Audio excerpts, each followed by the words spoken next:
Hi everyone. तो हम UPPCS के प्रीलिम्स पेपर को सॉल्व करा रहे हैं और आज हम बात करेंगे वो आपके 2024 के पेपर की बात करेंगे। जैसा कि आपको पता है, हम किसी भी ईयर के पेपर को सॉल्व कराते हैं तो उसको हम 3 पार्ट्स में करते हैं और आज हम बात करेंगे पार्ट 1 की, इसके बाद पार्ट 2 की और इसके बाद पार्ट 3 की। बाकी के PYQ हमने आपको करा दिए हैं, प्ले लिस्ट में जाकर आप देख सकते हैं। कथन दिया है हमारा दोस्तों कि जो प्रारंभिक राष्ट्रवादी थे उन्होंने ब्रिटिश शासन को एक ऐसा उपकारी शासन माना जिसका उद्देश्य आधुनिकीकरण लाना था। फिर इन्होंने कारण दे दिया है। कारण में इन्होंने दिया कि इन्होंने शिकायत जो की थी वो केवल भारत में ब्रिटिश राज के खिलाफ की थी। ठीक है, तो देखो कथन वाले और कारण वाले अगर क्वेश्चन आते हैं तो हमें देखना होता है कि कथन और कारण में अगर दोनों सही हैं तब लोगों को लगता है कि व्याख्या यहाँ पर सही कर रहा है कि व्याख्या यहाँ पर सही नहीं कर रहा है। ओके, तो हमने देखा ये तो बात सही है कि जो प्रारंभिक राष्ट्रवादी थे, चाहे वो दादा नेहरू वाई जी हों, ठीक है, उन्होंने माना था कि भाई जो ब्रिटिश हैं ये कहीं ना कहीं भारत को जो है आधुनिकीकरण बना देंगे। ओके, या भारत में आधुनिकीकरण लाएंगे। तो कथन मेरा सही है। फिर कारण इन्होंने दिया है कि उन्होंने शिकायत केवल भारत में ब्रिटिश राज के खिलाफ की थी। ये भी बात सही है कि उन्होंने कहा था कि जो ब्रिटिश हैं शासन की बात करते हैं, न्याय की बात करते हैं, वो खुद ही यहाँ पर न्याय नहीं दे पा रहे हैं। ठीक है, तो यहाँ पर उन्होंने ब्रिटिश राज के खिलाफ भी शिकायत की थी, तो ये भी सही है। अब बात आती है कि व्याख्या सही कर रहा है या व्याख्या सही नहीं कर रहा है। देखो अगर इस टाइप के क्वेश्चन आते हैं ना तो इनके बीच में कथन और कारण के बीच में हम लोग क्या करेंगे, कथन और कारण के बीच में हम इसलिए और क्योंकि शब्द को लगा देंगे। ठीक है, जैसे इसके बीच में हमने लगा दिया इसलिए या क्योंकि। अब इसको लगाने के बाद हम पढ़ेंगे पूरे वाक्य को। अगर मेरा लॉजिकल सेंटेंस बन रहा है ना तब आप समझ जाइए कि सही व्याख्या कर रहा है, और लॉजिकल अगर सेंटेंस नहीं बन रहा है तो यहाँ पर समझिए व्याख्या सही नहीं कर रहा है। ओके, जैसे कि अब हम स्टार्ट से पढ़ते हैं कि प्रारंभिक राष्ट्रवादियों ने माना कि जो ब्रिटिश शासन है उनका उद्देश्य भारत को या भारत में आधुनिकीकरण लाना था, इसलिए उन्होंने शिकायत जो है केवल भारत में ब्रिटिश राज के खिलाफ की थी। तो जैसा कि हम पढ़ पा रहे हैं तो यहाँ पर कोई लॉजिकल बन नहीं रहा है मेरा सेंटेंस, तो जो व्याख्या है यहाँ पर सही नहीं कर रहा है। ओके, सॉरी, ये वाला सी आंसर इसका हो जाएगा। तो देख सकते हैं नेहरू जी थे, दादा भाई और जो आपके गोखले साहब थे, इन्होंने माना था कि जो ब्रिटिश हैं वो भारत में आधुनिकीकरण लाने का काम करेंगे। शिकायत क्या थी, उन्होंने केवल ब्रिटिश राज के खिलाफ शिकायत की, जैसा मैंने बताया था, ये भी बात सही है। और उन्होंने कहा कि जो ब्रिटिश यहाँ पर न्याय की बात करते हैं, अच्छे शासन की बात करते हैं, वही लोग अपने सिद्धांतों से भटक गए हैं, इसलिए कारण भी यहाँ पर सही हो गया। लेकिन दोस्तों यहाँ पर जो व्याख्या है वो यहाँ पर सही नहीं कर रहा है। अब आते हैं अगले क्वेश्चन की ओर। इसमें पूछा है कि विलियम एजे आर्चबोल्ड के बारे में बताना है, कौन सा कथन सही नहीं है। पहला ऑप्शन दिया है इन्होंने कि वे मेयोर सेंट्रल कॉलेज इलाहाबाद के प्राचार्य थे, वे MAO, ठीक है, MAO कॉलेज अलीगढ़ के प्राचार्य थे, मुस्लिम अलीगढ़ यूनिवर्सिटी। ओके, फिर उन्होंने कहा है कि वे गवर्नमेंट कॉलेज ढाका के प्राचार्य थे, वे लाहौर कॉलेज लाहौर के प्राचार्य थे। तो देखो दोस्तों ये आपके 3 ऑप्शन जो दिए गए हैं, इलाहाबाद, अलीगढ़ और आपके ढाका, इनके तो प्राचार्य रहे थे लेकिन वो लाहौर कॉलेज के यहाँ पर प्राचार्य नहीं रहे थे, इसलिए आपका डी ऑप्शन जो यानी कि चौथा ऑप्शन जो है गलत हो जाएगा। ओके, तो आपका जो राइट आंसर डी निकल के आएगा। बाकी इनका जन्म कब हुआ ये चीज़ें आप देख सकते हैं। अगले क्वेश्चन की ओर आते हैं दोस्तों। अगले क्वेश्चन में हमें बताना है कि जो घटनाएं नीचे दी गई हैं इनके बारे में हमें बताना है कि सबसे पहले कौन सी घटना हुई थी और उसके बाद की घटना कौन सी हुई थी। तो देखो इस टाइप के अगर क्वेश्चन आते हैं ना तो सबसे पहले हम क्वेश्चन को लिख लेते हैं। मतलब जैसे मुझे पता है कि नाना फडणवीस की मृत्यु कब हुई या बेल्लोर विद्रोह कब हुआ, तो उनके सामने हम लिखेंगे, जैसे हमें पता है नाना फडणवीस की मृत्यु हुई थी वो आपकी 1800 में हुई थी। ओके, और जो आपका बेल्लोर विद्रोह हुआ था दोस्तों वो आपका 1806 में हुआ। और आपका जो बेलेजली को जब वापस बुलाया गया था वो यहाँ पर बुलाया गया था नाना फडणवीस की जब मृत्यु हो गई तो उनकी मृत्यु के बाद 1805 में। और जो नेपाल अंग्रेज़ों का जो युद्ध हुआ था वो यहाँ पर 1814 में हुआ था। तो क्रम से लगाएंगे तो पहले नाना फडणवीस की मृत्यु हो गई थी, उसके बाद बेलेजली को वापस बुलाया गया था, उसके बाद यहाँ पर हो जाता है आपका बेल्लोर विद्रोह, फिर आता है आपका अंग्रेज नेपाल युद्ध, यानी कि चौथा कहाँ यार, तीसरा आएगा। ठीक है, ये तीसरा आएगा, दूसरा, तीसरा, पहला, चौथा, ये देखेंगे आपका सी ऑप्शन में है, तो सी आंसर मेरा आ जाएगा। ओके, तो 1800 में मृत्यु हो जाती है नाना साहेब की। 1805 में बेलेजली को वापस बुला लिया जाता है। बेल्लौर विद्रोह 1806 में होता है और अंग्रेज़ों नेपालियों के बीच में युद्ध जो होता है वो 1814 में होता है। अब बात करते हैं कि आपके जो विद्रोह दिए गए हैं उनके नेताओं के नाम दिए गए हैं। अब हमको यहाँ पर सम्मिलित करना है। हालांकि ये आपका जो नीचे टेबल है ये गलत बन गया है। ओके, तो इसको हमको कैसे मिलाना है? पाइका विद्रोह के बारे में इन्होंने बात की है। तो देखो, पाइका जो विद्रोह हुआ था उसके जो लीडर थे वो आपके जगबंधु विद्याधर महापात्र थे। ओके, तो पहले का चौथा आ जाएगा। ठीक है, इसमें ऑप्शन नहीं दिए गए तो मैं यहाँ पर लिख दे रहा हूँ। बरेली विद्रोह जो हुआ था उसके नेता थे दोस्तों आपके मुफ्ती मोहम्मद एवाज। और फिर आपका जो विद्रोह हुआ था मालाबार का विद्रोह, उसके नेता थे आपके एडाचेना कुंगन। और जो आपका शिलहट विद्रोह हुआ था उसके नेता थे राधा राम। ये आप यहाँ पर देख लेना है फिलहाल आपको, और आपको ये याद भी होने चाहिए। ओके, अब जैसे इस क्वेश्चन में आते हैं, इसमें इन्होंने बताया कथन कारण वाले हैं। इसमें बताया कथन वाले हैं, बताना है कि कारण वाले नहीं है। ओके, इन्होंने बताया कि कांग्रेस समाजवादी पार्टी का जो गठन हुआ था वो 1934 में हुआ था, जनवरी 1934 में किया गया। फिर उन्होंने कहा है दोस्तों कि समाजवाद से सहानुभूति होने के कारण नेहरू जी इस दल में औपचारिक रूप से शामिल हो गए। देखो, इसका गठन जो है 1934 में तो किया गया, लेकिन जनवरी 1934 में नहीं किया गया था, बल्कि मई 1934 में इसका जो है गठन किया गया था। तो ये भी आपको यहाँ पर पता होना चाहिए। तो पहला ऑप्शन गलत हो जाएगा। देखो, नेहरू जी जो थे इस पार्टी के विचारों से तो शामिल मतलब प्रभावित थे, लेकिन उसकी पार्टी में शामिल नहीं हुए थे। ठीक है, तो नेहरू जी जो थे वो कांग्रेस समाजवादी पार्टी के विचारों से यहाँ पर प्रभावित थे। ओके, उनकी सराहना भी करते थे, लेकिन उनकी सराहना करते तो इसका मतलब ये नहीं कि उनकी पार्टी में शामिल हो गए। तो ये भी गलत हो जाएगा। तो राइट आंसर मेरा डी आ जाएगा। देख सकते हैं इसके बारे में। और रियलिटी जो है इसकी गठन की बात करेंगे तो 17 मई को हुआ था इसका गठन। और नेहरू जी जो थे यहाँ पर विचारों के समर्थक थे, ना कि इसके सदस्य बने थे। फिर आते हैं अगले क्वेश्चन की ओर। दोस्तों, इसमें कुछ घटनाएं आपकी दी गई हैं, इनको हमें क्रम में लगाना है। जैसे आपकी जो घटनाएं दी गई हैं यहाँ पर आप देख सकते हैं, लिथगो का अगस्त प्रस्ताव, फिर आपका दिया है क्रिप्स मिशन का भारत आगमन, फिर आपका दिया है रामगढ़ कांग्रेस अधिवेशन और कांग्रेस मंत्रियों के त्यागपत्र। देखो, इन क्वेश्चन में क्या होता है, इनमें आपको जो पता है, जैसे आपको पता है लिथगो का अगस्त प्रस्ताव कब हुआ था, तो सीधी सी बात है 1944 में हुआ था। ठीक है, अब यार इनको तो आपको रटना ही पड़ेगा। ठीक है, इन क्वेश्चन में आपको रटना ही पड़ेगा। और ये अगस्त के महीने में हुआ था, ये भी आपको यहाँ पर पता होना चाहिए, क्योंकि दोस्तों 1940 में ही आपका जो है रामगढ़ का कांग्रेस अधिवेशन होता है, ये आपका मई में होता है। तो इसलिए आपको मंथ भी यहाँ पर पता होने चाहिए। ठीक है, अब जैसे ये मिशन आपका आया था क्रिप्स मिशन, तो ये तो सबको पता है, ये आपका 1942 में आया था। और कांग्रेस मंत्रियों को जो त्यागपत्र दिया था ये उन्होंने दिया था 1939 में। अब आप क्रम से लगाएंगे तो चौथा पहले आएगा, चौथे के बाद आएगा आपका, फिर आएगा मई 1940। ठीक है, मई 1940 रामगढ़ कांग्रेस अधिवेशन। तीसरा आएगा, तीसरे के बाद 1940 अगस्त वाला आएगा, तो पहला आएगा, पहले के बाद आपका क्रिप्स मिशन आता है सबसे लास्ट में 1942 में। तो चौथा, तीसरा, पहला, दूसरा आप देखेंगे तो डी ऑप्शन में आएगा। तो डी इसका जो है राइट आंसर आ जाएगा। ओके, देखो मंथ आपको पते होने चाहिए, जैसे मार्च 1940, अगस्त 1940। तो डेट नहीं तो मंथ हम आपको कम से कम पते होने चाहिए। अब पुस्तकों के बारे में बताया है कि जो पुस्तकें दी गई हैं उनके लेखक कौन से हैं, कौन है। तो जैसे मुझे पता है कि हिंदू पॉलिटी जो किताब है वो आपकी लिखी थी के.पी. जायसवाल ने। ठीक है, तो हम देखेंगे दोस्तों पहले का तीसरा किस किस ऑप्शन में है। ओके, तो पहले का तीसरा ए ऑप्शन में है, इसको बाहर कर देंगे। पहले का तीसरा बी ऑप्शन में है, इसको होल्ड करेंगे। पहले का तीसरा सी ऑप्शन में है, इसको होल्ड करेंगे।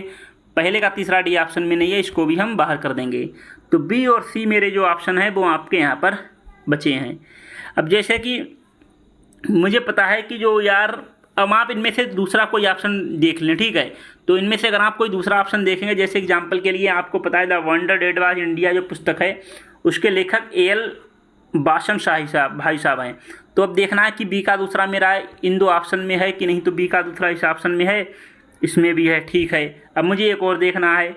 अब इन्होंने बताया कि an introduction of the study of the Indian history, ये किसके द्वारा लिखी गई है। तो दोस्तों ये जो आपकी पुस्तक है ये लिखी गई है, ये आपकी कौशाम्बी के द्वारा, डी कौशाम्बी के द्वारा। तो बी का, सी का पहला देखना है, तो सी का पहला आपका बी ऑप्शन में है, सी ऑप्शन में नहीं, तो सी ऑप्शन मेरा बाहर हो जाएगा और राइट आंसर मेरा बी निकल के आ जाएगा। ओके, हिंदू पॉलिटी के लेखक, ये सब आप देख लें और याद भी आप लोग कर लें। चलिएगा, आप आते हैं अगले क्वेश्चन की ओर। इसमें 1857 के विद्रोह की बात की है इन्होंने बताया कि बिहार में जो जगदीशपुर के जमींदार थे कुंवर सिंह, उन्होंने अंग्रेज़ों का विद्रोह किया था, उसका नेतृत्व भी किया, ये भी बात सही है। फिर उन्होंने कहा कि लॉर्ड एलोजी ने रानी लक्ष्मीबाई के दत्तक पुत्र को उत्तराधिकारी होने देने की मान्यता प्राप्त कर दी। भाई इसी बात की तो लड़ाई थी कि जो अंग्रेज़ थे, इन्होंने लॉर्ड एलोजी ने एक नियम बना दिया कि भाई अगर किसी के पुत्र नहीं है तो वो दत्तक पुत्र यानी गोद लिए हुए पुत्र को उत्तराधिकारी नहीं बना सकता है, ठीक है। तो इसीलिए रानी लक्ष्मीबाई ने यहाँ पर विद्रोह किया था और इन्होंने ऑप्शन में दे दिया कि मान्यता प्रदान कर दी, तो ये आपका गलत हो जाएगा, यानी कि केवल एक ऑप्शन जो है आपका यहाँ पर सही होगा। तो आप देख सकते हैं। अगले क्वेश्चन की ओर आते हैं। अगले क्वेश्चन में जस्टिस पार्टी के बारे में पूछा है। उन्होंने कहा है जस्टिस पार्टी ने कांग्रेस का विरोध किया और बताया कि जो कांग्रेस पार्टी है ब्राह्मण के प्रभुत्व वाली पार्टी है। इन्होंने गैर ब्राह्मणों के लिए वैसे ही सांप्रदायिक प्रतिनिधित्व का दावा किया जैसे कि मार्ले मिंटो सुधार ने मुसलमानों को दिया था। देखो ये बात सही है कि जस्टिस पार्टी जो है उन्होंने कांग्रेस को ब्राह्मणों का संगठन बताया था और उन्होंने ये भी कहा कि जिस तरह से जिस तरह से मुसलमानों के लिए मार्ले मिंटो सुधार है, उसी तरह गैर ब्राह्मणों के लिए भी सांप्रदायिक प्रतिनिधित्व का इन्होंने दावा किया। तो ये आपके दोनों ऑप्शन जो हैं सही निकल के आ जाएंगे। ओके, अब आते हैं अगले क्वेश्चन की ओर। इसमें दोस्तों इन्होंने पूछा है कि वर्क्स एंड पीजेंट पार्टी का जो गठन है 1927 में हुआ और इसे एक अखिल भारतीय संगठन का रूप दिया गया। फिर उन्होंने कहा कि इस पार्टी का उद्देश्य कांग्रेस के भीतर ही काम करना था ताकि इसे क्रांतिकारी रुझान वाली पार्टी और आम जनता का संगठन बनाया जा सके। तो दोस्तों आपको बता दें ये बात सही है कि इसका जो गठन 1927 में हुआ था, लेकिन ये जो आपका संगठन था ये अखिल भारतीय संगठन नहीं था, बल्कि ये जो पार्टी थी वो आपकी पार्टी प्रांतीय स्तर पर पार्टी थी, प्रांतीय लेवल पर, ओके, ना कि अखिल भारतीय स्तर पर। तो पहला तो गलत हो जाएगा। दूसरा इन्होंने ये ऑप्शन दिया है, ये सही है कि भाई जो उद्देश्य था वो यहाँ पर था कि कांग्रेस को भीतर आप काम करेंगे ताकि इसे जो है अधिक क्रांतिकारी रुझान वाली पार्टी और आम जनता का संगठन बनाया जा सके।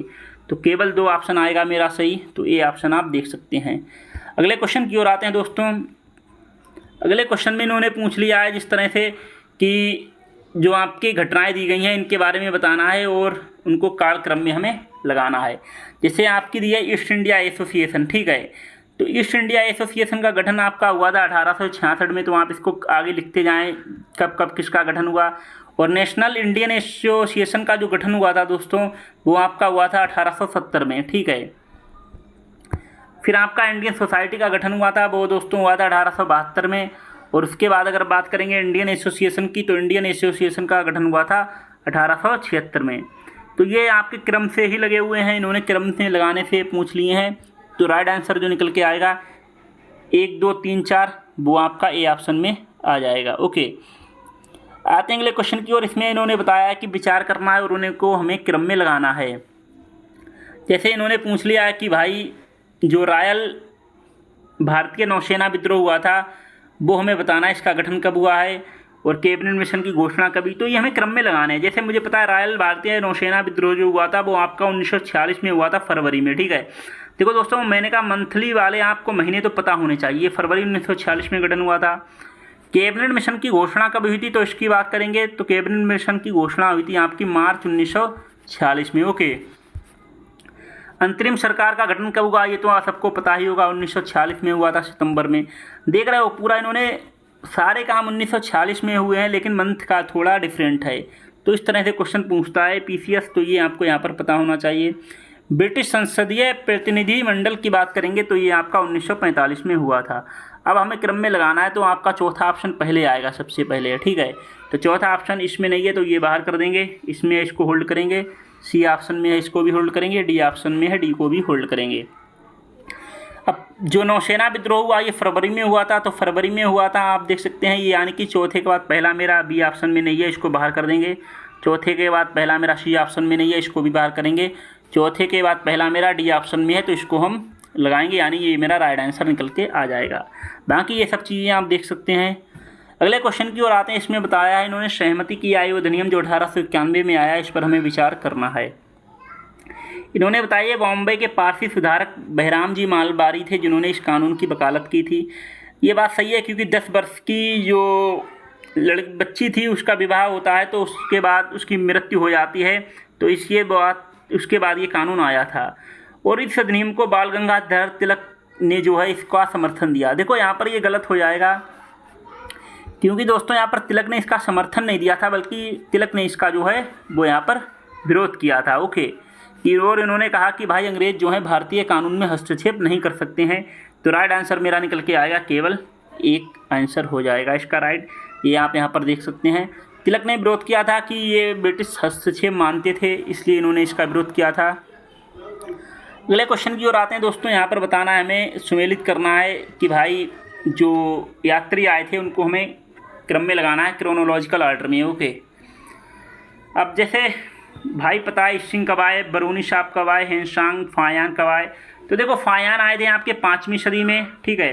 हेनसांग आए थे आपके 7वीं सदी में, अलबरूनी आए थे 7वीं सदी उत्तरार्ध में, और इशिंग आए थे 11वीं सदी में। तो अगर हम ऑप्शन लगाएंगे तो चौथा देखेंगे, चौथे के बाद तीसरा देखेंगे, ठीक है।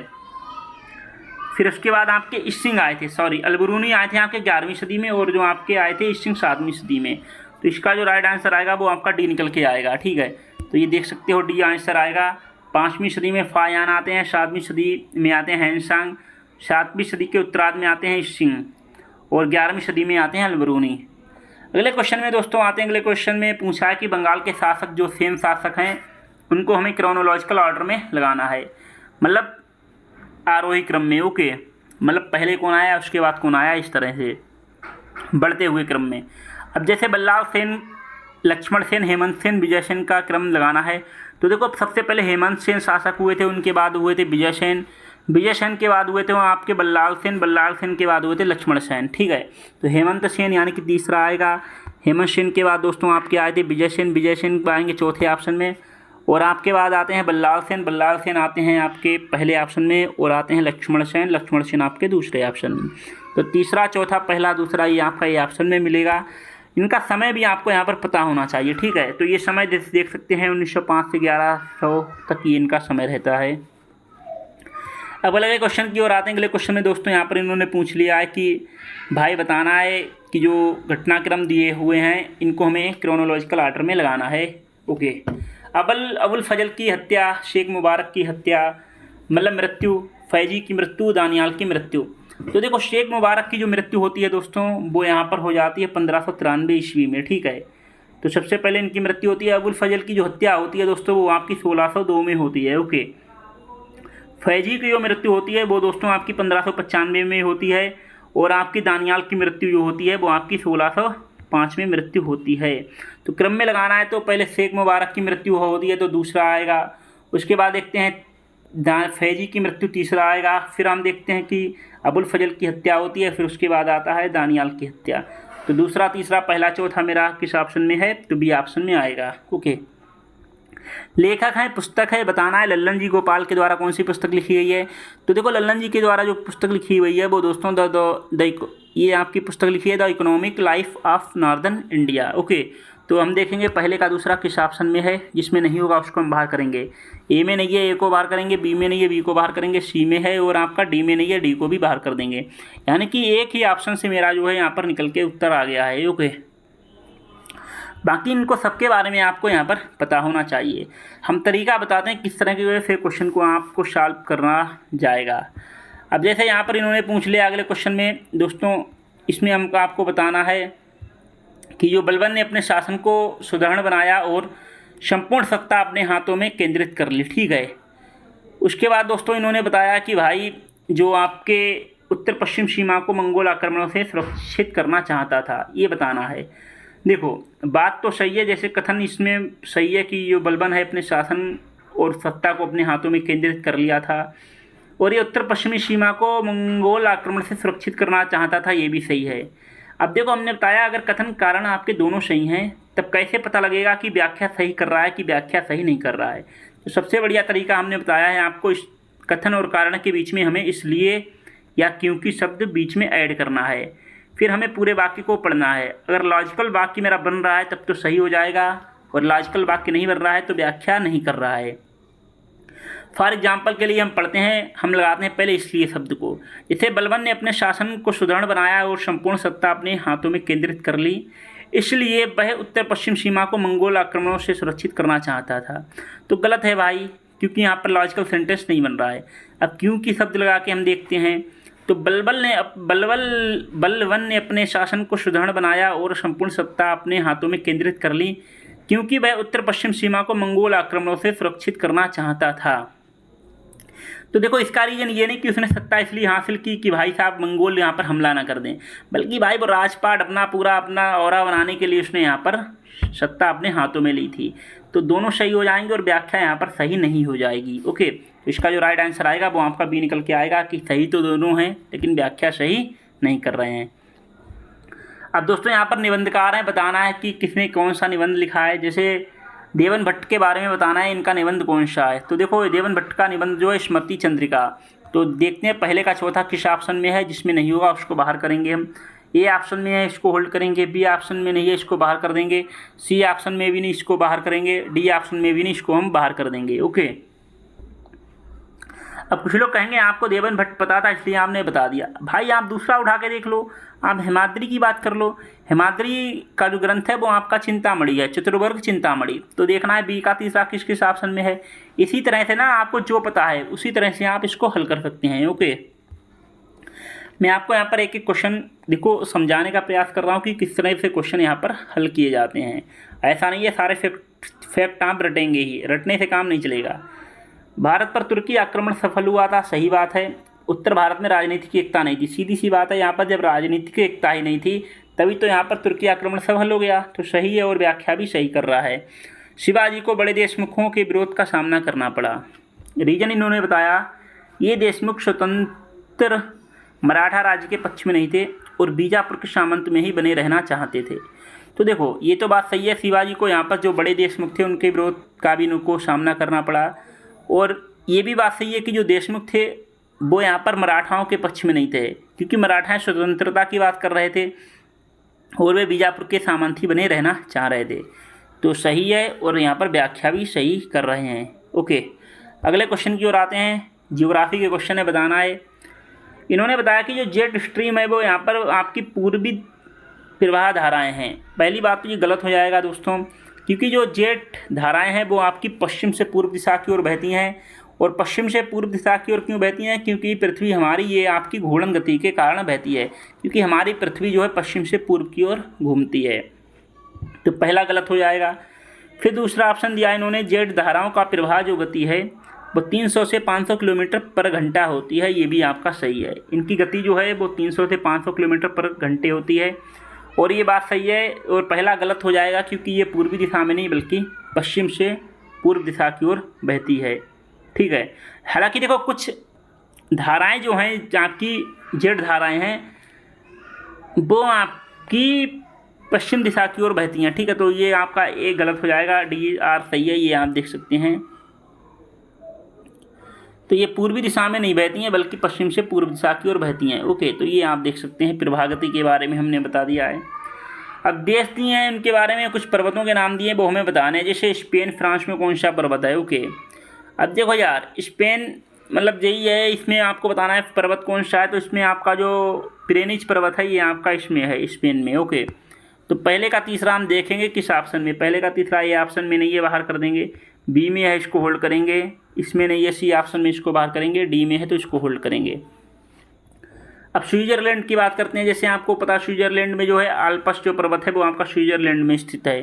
तो बी का दूसरा देखेंगे, बी का दूसरा आपका बी ऑप्शन में है और बी का दूसरा आपका डी ऑप्शन में नहीं है, तो ये डी आपका बाहर हो जाएगा, यानी राइट आंसर मेरा निकल के आएगा बी। ओके, तो ऐसा नहीं है कि चारों मुझे मैच करने हैं, एक दो पता है तो काम हो जाता है। ओके, तो ये देख सकते हैं आप। नाउ अगले क्वेश्चन की ओर आते हैं। बताना है, देखो कुछ देश दिए गए हैं, उनकी राजधानियों के नाम दिए गए हैं, बताना है कौन सा गलत है, मतलब सही सुमेलित नहीं है। कनाडा की राजधानी ओटावा है, सही है। आयरलैंड की राजधानी जो है वो आपकी डबलिन है, ये भी सही है। फिर उन्होंने बता दिया दोस्तों कि जो म्यांमार की राजधानी है वो आपकी नेपियाडा है, ये भी सही है। देखो खार्तूम जो है वो इथोपिया की राजधानी नहीं है। ठीक है, खार्तूम जो है दोस्तों वो सूडान की राजधानी है, ये आपको यहाँ पर पता होना चाहिए। तो सूडान की राजधानी खार्तूम है, ये आपको पता होना चाहिए। ओके, तो ये खार्तूम जो है सूडान की राजधानी है, मैंने बता दिया। अगले क्वेश्चन की ओर आते हैं। बताना है हमको कौन कौन से सही हैं। कपास जो है खरीफ फसल है, और इसमें इन्होंने बताया है कपास के उत्पादन के लिए जो 50 से 75 सेंटीमीटर मध्यम वर्षा की आवश्यकता होती है। तो ये दोनों सही हैं, ठीक है। आपको पता है कपास के बारे में, करंट अफेयर में भी मैंने बता दिया था। अगले क्वेश्चन की ओर आते हैं। कुछ सिद्धांत दिए गए हैं, उनको हमें बताना है कि किस व्यक्ति ने कौन सा सिद्धांत दिया था, या जो क्षेत्र हैं वो यहाँ पर किस स्थान से संबंधित हैं। ओके, अब जैसे कि इन्होंने पहला ऑप्शन दिया है पौधरोपणशाला, तो ये आपका जो प्लांटिंग हेट है ये आपका दिया था शियो साबर, ठीक है। ये आपका शियो साबर ने सिद्धांत दिया था। तो पहले का तीसरा देखना है हमें, पहले का तीसरा किस किस ऑप्शन में है। ओके, पहले का तीसरा ये ऑप्शन में नहीं है, बाहर हो जाएगा। बी में इसको होल्ड करेंगे, सी में नहीं है, इसको बाहर करेंगे, डी में है। यानी अब मुझे बी और डी ऑप्शन को देखना है। क्रायोफाइट स्टेफी की बात कर रहा है, तो ये देखो ये आपका किस क्षेत्र में स्थित है ये हमको पता होना चाहिए। क्रायोफाइट स्टेपी जो है आपका वो आर्कटिक टुंड्रा में स्थित है, ठीक है। तो आपका बी का चौथा देखना है मुझे किस किस ऑप्शन में है। तो बी का चौथा आपका बी ऑप्शन में है, डी ऑप्शन में भी है। ओके, कोई बात नहीं। अब सी देख लेते हैं। तो विश्व के जो पसपीय क्षेत्र हैं वो हमें बताने हैं, वो आपका किस व्यक्ति ने यहाँ पर सिद्धांत दिया था। ओके, तो ये हमें बता होना चाहिए, ये आपका दिया था हेडलाफ एंगलर ने, ठीक है। हेडलाफ एंगलर जो आपका सी का दूसरा है, तो सी का दूसरा आपका आएगा डी ऑप्शन में। तो राइट आंसर मेरा निकल के आएगा डी, बी यहाँ पर बाहर हो जाएगा। पौधरोपणशाला ये आपका शियो साबर। क्रायोफाइट स्टेपी आर्कटिक टुंड्रा से संबंधित है। विश्व के पसपीय क्षेत्र एंगलर से, और पुश्ता घास मैदान हंगरी से संबंधित है। अब जो नदियां हैं उनकी हमें बताना है, प्रवाह जो दिशा है वो बतानी है। जैसे इन्होंने बताया मेकांग नदी दक्षिण पश्चिम दिशा में बहती है। देखो ये तो पता है आपको, नॉर्थ है, ये साउथ है, ये ईस्ट, सॉरी ये वेस्ट है, ये आपका ईस्ट है। ये आपका हो जाएगा उत्तर पूर्व, ये हो जाएगा उत्तर पश्चिम, दक्षिण पूर्व, दक्षिण पश्चिम, इतना तो आपको पता है। अब देखो मेकांग नदी की बात की है, इसका दिशा जो है दक्षिण पश्चिम बताया है। भाई मेकांग जो नदी है वो आपका दक्षिण पश्चिम नहीं बल्कि दक्षिण पूर्व दिशा की ओर बहती है।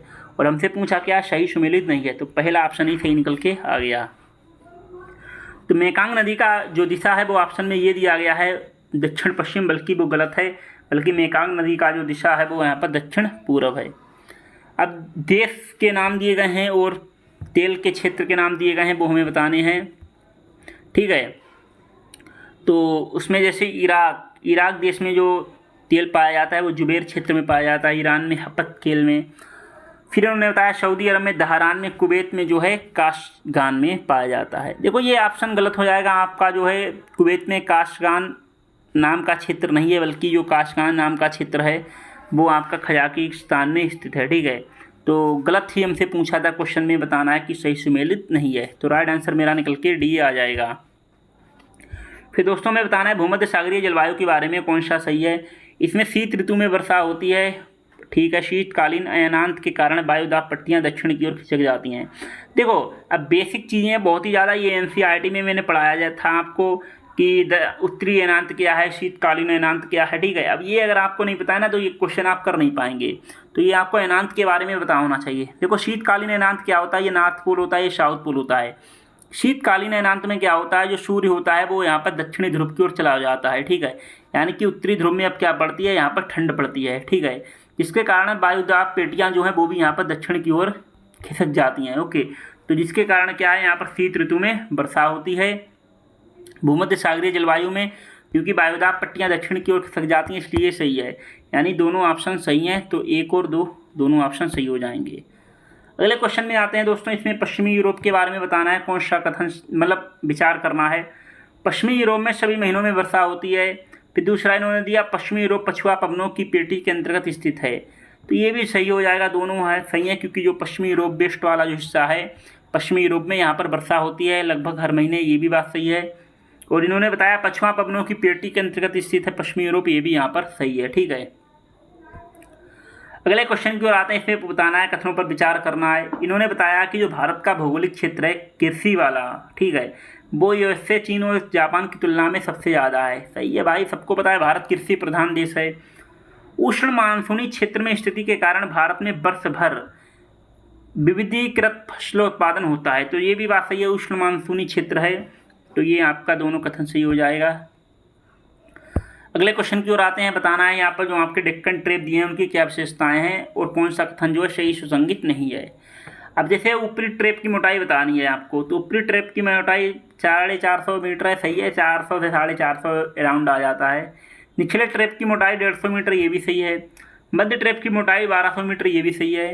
अब इन्होंने बताया कि ट्रेपों के मध्यवर्ती तल, यहाँ पर समुद्री पादप और जंतु जीवाश्म पाए जाते हैं। देखो यार ये गलत हो जाएगा, क्योंकि जो मध्यवर्ती तल है ये बता दें आपको, यहाँ पर अपसादी चट्टानें पाई जाती हैं जिससे हमें खनिज वगैरह प्राप्त होते हैं, ठीक है, ना कि इसमें जो है समुद्री और जल जंतु जीवाश्म पाए जाते हैं। तो इसलिए यहाँ पर गलत हो जाएगा ये आपका, ठीक है, क्योंकि इसमें क्या है, जीवाश्म नहीं मिलते हैं, बल्कि यहाँ पर जो है आपको बता दें मीठे पानी की झील पाई जाती है। या फिर हम बात करेंगे दोस्तों इस गैसों में क्या है ना, यहाँ पर जो है आपको बता दें तेल वगैरह खनिज पाए जाते हैं। सूची 1 को सूची 2 से मिलाना है। शहर के नाम दिए गए हैं और योजना बनाए जाने की अवधि से मिलाना है। जैसे किस शहर का क्या नाम था ये हमसे यहाँ पर पूछ लिया है, वो हमें बताना है। ओके, कांचीपुरम प्राचीन भारत में पढ़े होगे ना, तो प्राचीन काल से संबंधित हो जाएगा। पहले का चौथा, अब पहले का चौथा किस किस ऑप्शन में है, ए ऑप्शन में इसको बाहर करो, बी ऑप्शन में नहीं बी को बाहर करो, सी में नहीं सी को बाहर करो, डी में है तो डी सही आंसर हो जाएगा। निकल आया ना, बहुत ही आसान तरीका है। मान लो कोई कहेगा भाई हमें कांचीपुरम के बारे में नहीं पता, मुझे जैसलमेर के बारे में पता है। अब जैसलमेर के बारे में पता है, राजपूत का किला रहा है, मध्यकाल की बात कर रहा है, तो मध्यकाल देख लो, तो बी का तीसरा देख लो, ठीक है, सबके हिसाब से बता दूंगा। तो बी का तीसरा ए ऑप्शन में ही बाहर कर दो, बी ऑप्शन में नहीं बाहर कर दो, और आपका बी का तीसरा है ना, तो सी ऑप्शन में है और डी ऑप्शन में है, तो 2 आ गए ना, 2 तो बाहर हो ही गए। ओके, एक और भी पता होना चाहिए आपको। तो कांचीपुरम प्राचीन काल, मध्यकाल में जैसलमेर, औपनिवेशिक काल में कोडेकनाल, स्वातंत्रोत्तर काल में भिलाई, जो कि आपको बताया औद्योगिक योजना के तहत इसको बसाया गया था। अब देखो ये बताना है, कुछ वर्षाएं हैं, आंधियाँ वगैरह हैं, बताना है। सूची 1 को सूची 2 से सम्मिलित करना है। चारों देखो तो ये तो पता होगा भाई, लू कहाँ चलती है, लू सबको पता है नॉर्थ इंडिया में चलती है, पंजाब से बिहार की ओर। ओके, अब देखना है डी का पहला किस ऑप्शन में है। डी का पहला इस ऑप्शन में नहीं, इसको बाहर कर दो। डी का पहला बी ऑप्शन में नहीं, इसको बाहर करो। डी का पहला सी ऑप्शन में नहीं, बाहर करो। डी का पहला डी ऑप्शन में है, तो ये डी आंसर सही हो जाएगा। देख रहे हो ना किस तरह से क्वेश्चन करा रहा हूँ। अब कुछ लोग कहेंगे अरे आपको पता, अरे भाई लू के तो बारे में सबको पता है ना। फिलहाल आपको चारों पता होना चाहिए। जैसे लू नॉर्थ इंडिया में चलती है, नॉर्थ वाला क्षेत्र है। पश्चिम बंगाल में जो है काल बैसाखी, मतलब ये तूफान है बहुत भयंकर वाला, तो इसको पता होना चाहिए। केरल में जो है फूलों वाली आंधी आती है, ये पता होना चाहिए। और आम्र वर्षा है वो कर्नाटक तटीय क्षेत्रों में होती है। अब आते हैं सूची 1 को सूची 2 से मिलाना है। जो नहरें हैं वो नदियों से हमें मिलाना है, कौन सी नदी से सम्मिलित है।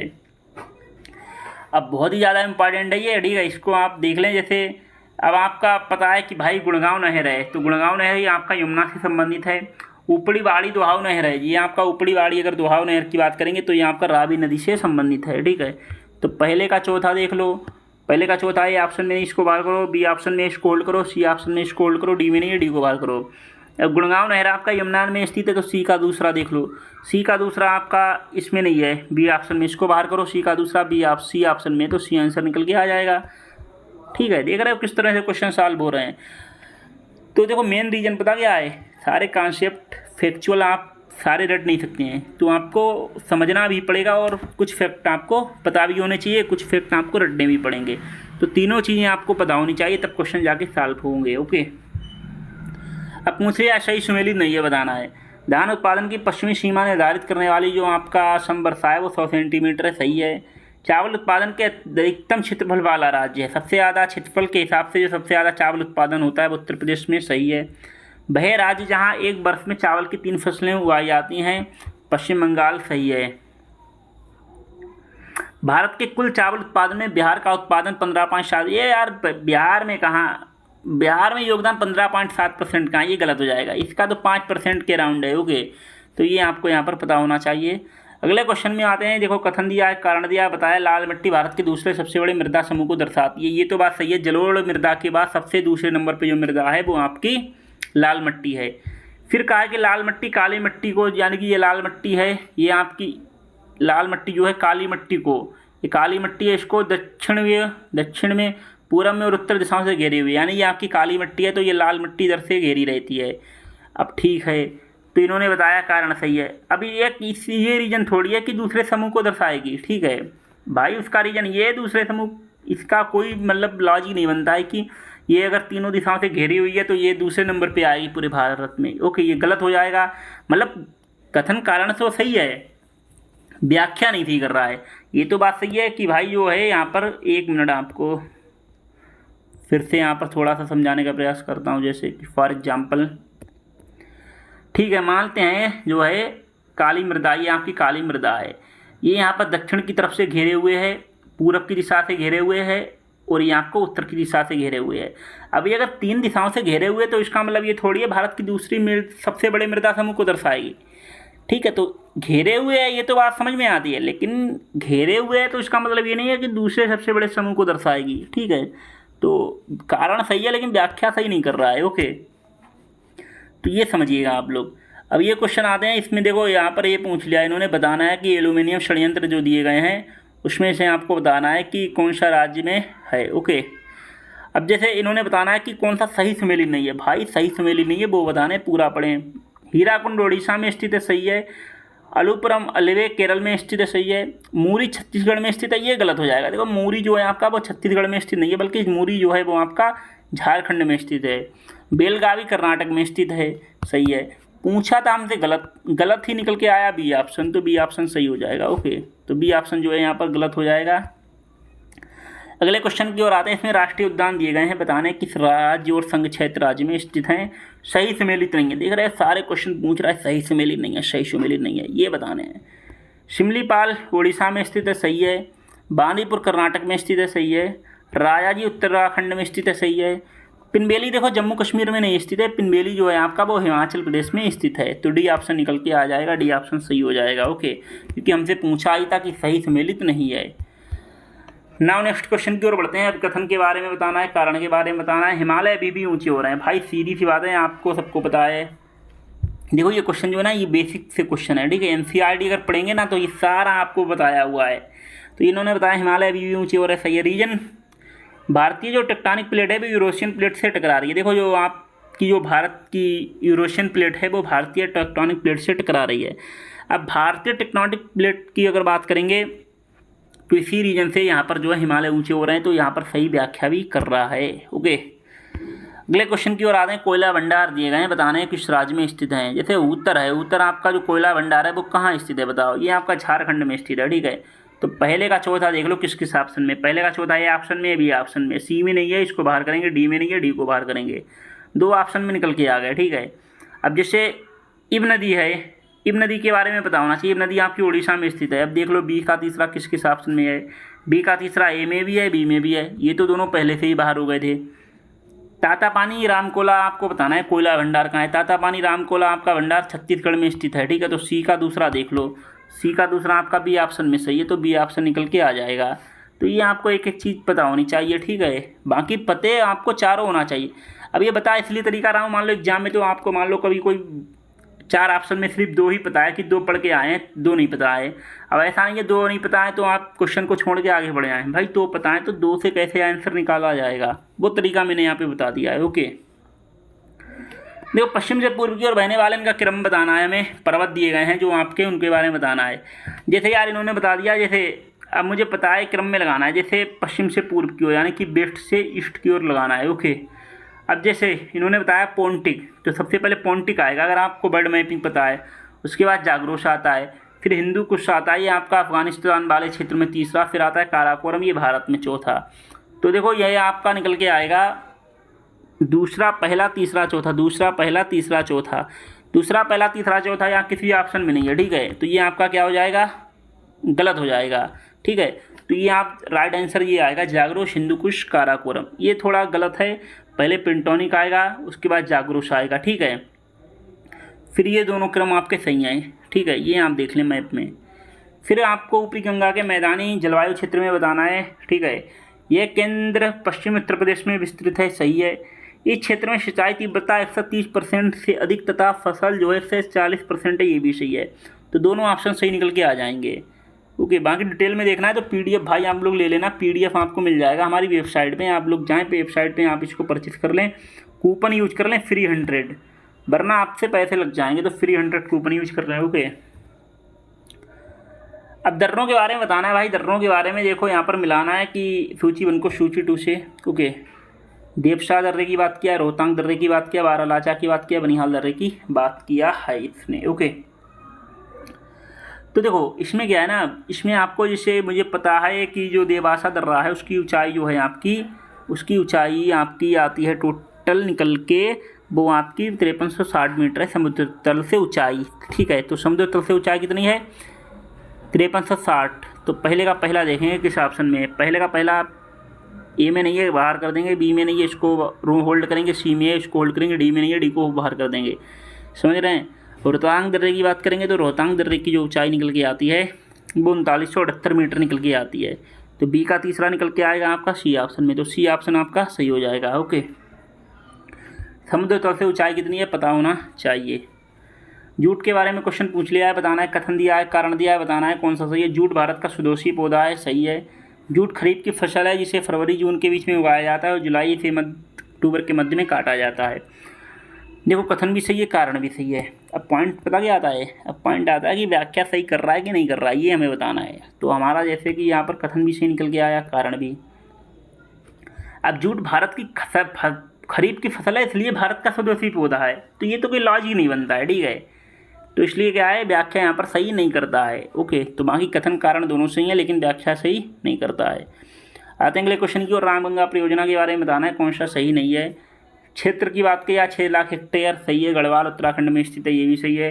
बांध की लंबाई 825 मीटर, ये गलत है। बांध की लंबाई 715 मीटर ना कि 825 मीटर। जल विद्युत उत्पादन क्षमता 898 मेगावाट, सही है। तो इसकी जो ऊंचाई है वो लगभग लंबाई जो है 715 मीटर है। अगले क्वेश्चन में आते हैं। स्थान दिए हैं, नदियों का संगम दिया है। संगम मतलब जहाँ पे कोई नदी ये आ रही है, ये आ रही है, तो यहाँ पर मिल रही है तो इसको संगम बोलते हैं। ओके, अब जैसे इसमें बताना है कि देवप्रयाग। तो देवप्रयाग में दोस्तों आपकी 2 नदियों का मिलन होता है। किस किस का मिलन होता है? अलकनंदा और भागीरथी। तो अलकनंदा और भागीरथी देखेंगे तो दूसरे ऑप्शन में। तो पहले का दूसरा किस ऑप्शन में है ये देखेंगे। ये ऑप्शन में है, इसमें नहीं है, इसको बाहर करेंगे। इसमें नहीं है, इसको बाहर करेंगे। इसमें नहीं है, इसको बाहर करेंगे। यानी कि मेरा डायरेक्ट निकल के आ गया। कुछ लोग कहेंगे यार आपको पता है, तो जैसे आपको मान लो देवप्रयाग के बारे में नहीं पता है, रुद्रप्रयाग के बारे में पता है। ठीक है, रुद्रप्रयाग के बारे में बताया कि अलकनंदा और मंदाकिनी का यहाँ पर मिलन होता है। ठीक है, अलकनंदा और मंदाकिनी का। तो बी का चौथा देख लो किस ऑप्शन में है, उसको होल्ड कर लो। बी का चौथा ये ऑप्शन में है, बी का चौथा इसमें नहीं है, इसको बाहर करेंगे। बी का चौथा इसमें भी नहीं, इसको भी बाहर करेंगे। ये आपका डी ऑप्शन में है, यानी 2 ऑप्शन तब भी आपके बाहर हो गए। फिर तीसरा देख लो। ठीक है, जो पता है उसको आप यहाँ पर देख लें। फिलहाल आपको पता तो चारों के बारे में होना चाहिए, ये आप यहाँ पर देख सकते हैं। ये तरीका इसलिए सिर्फ बता रहा हूँ ताकि एग्जाम में अगर आए और ना पता हो तब आप उसको आसानी से सॉल्व कर लें। अब जीव मंडल रिजर्व दिए हैं, बताने किस राज्य से सम्मिलित हैं। शिमलीपाल केरल, नोकरेक ओडिशा, अगस्त्यमलाई असम, मानस मेघालय। इसमें हमें बताना है कि कौन सा जो है किस ऑप्शन में, किस राज्य में स्थित है। तो देखो जैसे कि शिमलीपाल है, शिमलीपाल आपका उड़ीसा में स्थित है। ठीक है, तो शिमलीपाल उड़ीसा में। तो पहले का दूसरा किस किस ऑप्शन में है? पहले का दूसरा ये ऑप्शन में, इसको होल्ड करेंगे। बी ऑप्शन में है, इसको भी होल्ड करेंगे। सी में नहीं है, सी को बाहर करेंगे। डी में नहीं है, डी को बाहर करेंगे। ओके, अब मेरे पास 2 ऑप्शन मिल गए। अब क्या करना है, नोकरेक की बात की है। नोकरेक में आपको बताना है कि जो नोकरेक है वो आपका मेघालय में स्थित है। अब देखना है इस तरह से आपको बी का चौथा आपका ए ऑप्शन में है, बी ऑप्शन में भी है। बाकी अब फिर हम देखते हैं। अब अगस्त्यमलाई की बात करेंगे तो अगस्त्यमलाई जो है आपका असम में स्थित है। तो सी का पहला देखना है किस ऑप्शन में है। सी का पहला ए ऑप्शन में है, डी ऑप्शन बी ऑप्शन में नहीं है। तो राइट आंसर मेरा ए निकल के आ गया है। ओके, नहीं यार इसका तो 1 मिनट, इसको जरा 1 सेकंड इसको होल्ड करिए, ये तो गलत हो गया ना। हाँ, ये देखो शिमलीपाल आपका जो है उड़ीसा में स्थित है। तो मैंने बताया पहले का दूसरा देखना है। पहले का दूसरा ए ऑप्शन में है, बी ऑप्शन में है, इसको होल्ड करेंगे। सी डी को बाहर कर देंगे। देखो नोकरेक की बात की है तो नोकरेक आपका मेघालय में स्थित है। तो बी का चौथा आपका ए ऑप्शन में भी है, बी ऑप्शन में भी है। अगस्त्यमलाई आपका केरल में स्थित है, ना कि असम में। ओके, ये गलत हो गया। तो अगस्त्यमलाई वो है आपका केरल में स्थित है। तो ए ऑप्शन इसका सही हो जाएगा। ओके, वो यहाँ पर थोड़ा सा मिस्टेक हो गया था। अब बताना अंडमान निकोबार द्वीप समूह के बारे में कि जो प्रवाल है वो आपका बता दें, उनकी मृत्यु का कारण क्या था वो आपको बताना है। तो देखो इसका सीधा सा रीज़न है कि हिमालय हिंद महासागर के जो तापमान है उसमें यहाँ पर वृद्धि हो जाती है 2 डिग्री सेल्सियस की। ओके, तो इसलिए यहाँ पर जो है प्रवालों की यहाँ पर मृत्यु हो जाती है। तो दोस्तों यहाँ पर बाकी मेरा आज की क्लास समाप्त होती है। बात करते हैं मुद्दे की। देखो यहाँ पर क्या है ना, हमारी सीरीज शुरू हो रही है अनादृश्य prelim series, most important series है, सच बता रहा हूँ आपको, बहुत ही जल्द आने वाली है। लगभग आपका सारा काम रेडी हो गया है, बस थोड़ा सा लॉन्च करने की देरी है। इसमें देखो आपको क्या क्या मिलेगा। सबसे पहले इसमें आपको वीडियो लेक्चर मिलेंगे, प्लस आपको PDF मिलेगा प्रीमियम कंटेंट, तो ये आपको पता होना चाहिए। टारगेट रहेगा UPPCS प्रीलिम्स 2026। क्या क्या मिलेगा आपको वो जान लो। देखो 10 साल के सब्जेक्ट वाइज आपको यहाँ पर जो है मिलेंगे पेपर, 10 साल के आपको मिलेंगे, 10 साल के सब्जेक्ट वाइज पेपर मिलेंगे। जैसे मॉडर्न हिस्ट्री का 2016 से 25 तक सारे क्वेश्चन मिलेंगे, एंशिएंट के अलग मिलेंगे। ऑल प्रीलिम्स सब्जेक्ट कवर्ड, मतलब जितने भी आपके सब्जेक्ट हुए हैं वो आपके प्री को लेकर वो आपको सारे कवर कराए जाएंगे, नोट्स दिए जाएंगे। मंथली करंट अफेयर इसमें द हिंदू, PIB और इंडियन एक्सप्रेस का आपको संपूर्ण निचोड़ मिलेगा, यूपी स्पेशल में मिलेगा, जल्दी आपको मिलेगा। अपडेट के लिए आप लोग टेलीग्राम से जुड़े हैं, टेलीग्राम पर सारे अपडेट आपको मिलते रहते हैं। ठीक है दोस्तों, बाकी मिलते हैं, बाय बाय, टेक केयर, जय हिंद।